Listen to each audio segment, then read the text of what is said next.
अपघातासारख्या कोणत्याही इमर्जन्सीसाठी आता प्रवासाची रिस्क घेण्याची गरज नाही, कारण आता कणकवलीत सर्व अत्याधुनिक सुविधांनी सुसज्ज आहे डॉक्टर नागवेकर हॉस्पिटल आणि नर्सिंग होम। अत्याधुनिक ट्रॉमा केअर, अत्याधुनिक ambulance, trauma care surgeon, neurosurgeon उपलब्ध, रक्तपेढीची सुविधा, 20 किलोमीटर परिसरात ॲम्ब्युलन्सची मोफत सुविधा। डॉक्टर नागवेकर हॉस्पिटल आणि nursing home 24/7 emergency service. Mobile 9852 108 108 आणि 8803 108 108। डीएड पदवी बेरोजगारांच्या प्रश्नाबाबत मंत्री दीपक केसरकर फेल झाल्याचं पाहायला मिळत आहे। सिंधुदुर्ग नगरी इथं डीएड पदवी बेरोजगारांचं स्थानिक भरतीसाठी उपोषण सुरू आहे। या उपोषणाला राज्याचे शालेय शिक्षण मंत्री दीपक केसरकर यांनी भेट दिली।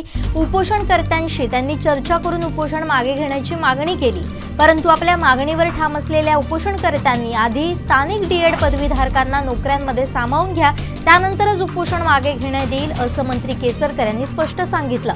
त्यावर पुढील 2 महिन्यात या संदर्भात अभ्यास करून निर्णय घेण्यात येईल असं आश्वासन मंत्री केसरकर यांनी डीएड पदवी बेरोजगार उपोषणकर्त्यांना दिलंय। मात्र उपोषणकर्ते आपल्या मागणीवर ठाम होते। जवळपास 1 तास शालेय शिक्षण मंत्री दीपक केसरकर आणि उपोषणकर्त्यांमध्ये चर्चा सुरू होती, परंतु यातून तोडगा निघाला नाही। त्यामुळे उपोषण सुरूच ठेवण्याचा निर्णय उपोषणकर्त्यांचे प्रमुख विजय फाले यांनी घेतलाय।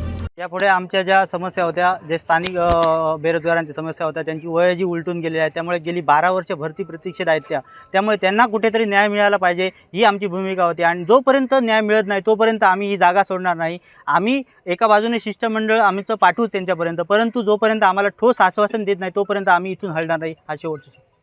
साहेब, ही शाब्दिक बाचाबाची नसून हे एवढं आहे की आम्ही जे मुद्दे मांडतो त्या मुद्द्यांना कुठेतरी प्रत्युत्तर देताना साहेब आमच्यावर त्या ठिकाणी हे झाले, परंतु आमचा साहेबांना दुखवण्याचा प्रयत्न अजिबात नव्हता। आम्हाला शालेय शिक्षण मंत्री सन्माननीय दीपकभाई केसरकर हे आमच्या जिल्ह्याचे आहेत आणि आम्हाला न्याय देतील हे आम्हाला माहीत आहे, आणि त्यामुळे त्यांनी न्याय द्यावा ही एवढीच विनंती आहे आमची।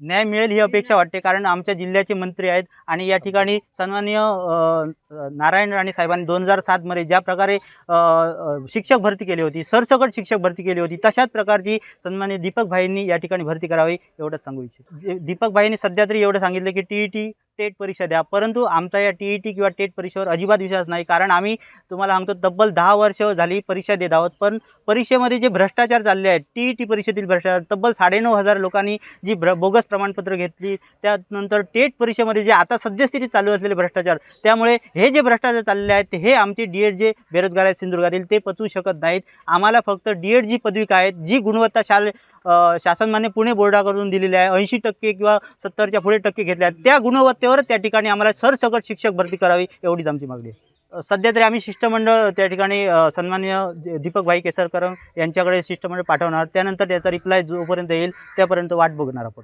उपोषण एका बाजूने चालूच राहील, जोपर्यंत न्याय मिळत नाही, ठोस त्या ठिकाणी निर्णय मिळत नाही तोपर्यंत आपण उपोषण त्या ठिकाणी माघार घेणार नाही। आमचे दिवसभरातले सर्व अपडेट्स, ताज्या घडामोडी आणि थेट लाईव्ह पाहण्यासाठी सबस्क्राईब करा, लाईक करा कोकणचं नंबर 1 महा चॅनल कोकण 7 लाईव्हचं YouTube चॅनल।